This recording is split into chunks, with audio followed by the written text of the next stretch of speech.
We all know that Israel and Iran के बीच में टेंशन काफी दशकों से चलते हुए आ रहा है। ये कॉन्फ्लिक्ट इतना बढ़ गया है कि दोनों ही कंट्री कभी भी वार की तरफ जा सकते हैं। इजराइल के पास हमेशा ही ये ऑप्शन है कि वो ईरान को न्यूट्रलाइज कर सकता है, बट क्वेश्चन यहाँ ये अराइज होता है कि क्या इजराइल ट्रूली कॉन्क्वेयर कर सकता है ईरान को? इजराइल के पास मिलिट्री माइट है, इसे कोई नकार नहीं सकता है। इजराइल के पास एक एयर फोर्स है जो जाना जाता है अपने प्रेसिजन स्ट्राइक के लिए। इजराइल के पास इंटेलिजेंस नेटवर्क है जो कि दुनिया का सबसे बेहतरीन नेटवर्क कहा जाता है। अगर सेल्फ डिफेंस की बात करें तो आयरन डोम सिस्टम या फिर यूएसए का एरो 3 सिस्टम में इतनी एबिलिटी है कि जो भी मिसाइल्स उनके तरफ आएंगी उन्हें वो इंटरसेप्ट भी कर सकते हैं। इजराइल के पास मिलिट्री एडवांटेज है to strike Iran, but strike करना ईरान को और कॉन्क्वेयर करना ये दोनों दो चीजें होती हैं। इसीलिए इस वीडियो में हम लोग ये देखने की कोशिश करेंगे कि क्या सच में ईरान के ऊपर कभी कोई कॉन्क्वेयर कर सकता है, और उसको समझने के लिए पहले हमें ईरान की ज्योग्राफी को समझना होगा। ईरान की ज्योग्राफी ही उसका सबसे बड़ा डिफेंस है। ईरान को वेस्ट से कॉन्क्वेयर करने के लिए किसी को भी जैग्रॉस माउंटेन को क्रॉस करना होगा। नॉर्थ और ईस्टर्न साइड से कॉन्क्वेयर करने के लिए एल्बोर्स माउंटेन को क्रॉस करना पड़ेगा, जो कि कोई भी आर्मीज के लिए आसान नहीं होगा। ये चीज 1980s में इराक ने करके देखा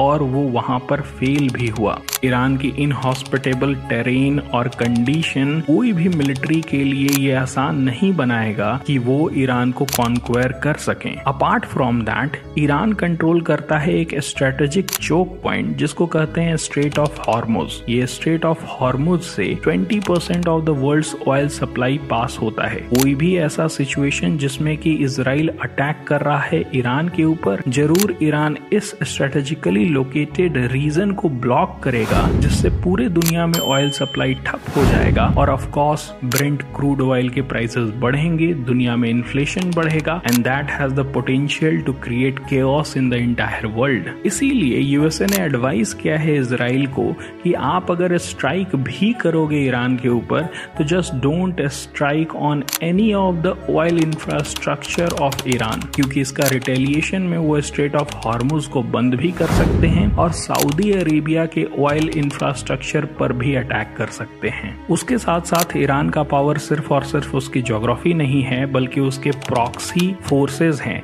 जैसे यमन में हुती रेबल्स, हिजबुल्लाह लेबनान में, हमास गाजा में, इराक में भी उसके मिलिशिया हैं, सीरिया में भी उसके मिलिशिया हैं, जो ईरान के एक इशारे पर इजराइल के ऊपर हमले तेज कर सकते हैं। हालांकि इजराइल को स्ट्रेटेजिक एडवांटेज मिलेगा क्योंकि उसके पार्टनर्स यूएसए, फ्रांस और यूके जैसे कंट्रीज हैं, बट फिर भी ईरान कोई प्रॉक्सी फोर्स नहीं है, बल्कि एक कैपेबल नेशन है। ईरान पॉजेस करता है most advance missile arsenal in the middle east. उसके पास एबिलिटी है कि वो इजरायली टेरिटरी को डीप इनसाइड स्ट्राइक कर सकते हैं। अपार्ट फ्रॉम दैट, ईरान की ड्रोन टेक्नोलॉजी, खासकर कामाकाजी ड्रोन जिसे रशिया भी यूज कर रहे हैं यूक्रेन के खिलाफ, is well known to create destruction. Because of that Israel has to be very careful अगर वो ईरान के ऊपर अटैक करने वाले हैं फुल स्केल पर। सो इस वीडियो में हम लोगों ने ये समझने की कोशिश की कि क्या ईरान को कोई कॉन्क्वेयर कर सकता है। कर तो सकता है, पर वो उतना आसान होगा नहीं, because Iran is not only protected by it's geography but technology plus proxies plus it's strategic location. So I hope आपको ये पॉइंट समझ में आए होंगे। That's it for this video. Thank you.